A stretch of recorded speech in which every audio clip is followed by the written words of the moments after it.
এই যে এখন আমাদের লালু সুন্দরীর জন্য ভাত মাখা চলছে। ভাতু, ডালু, ঘি করলা ভাজু, পটল আলুর তরকারু দিয়ে ভাত মাখছি।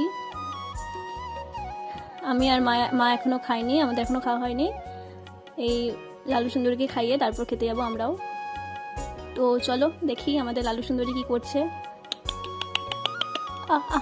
চ চ চ চ চ চ খেয়ে নিবি, চ খেয়ে নিবি, চ। দেখছো বন্ধুরা কেমন লেজ নাড়ছে দেখে, খাবার দেখে খিদেও পেয়েছে, ওর পেটটা ঢুকে গেছে বুঝতে পারছি।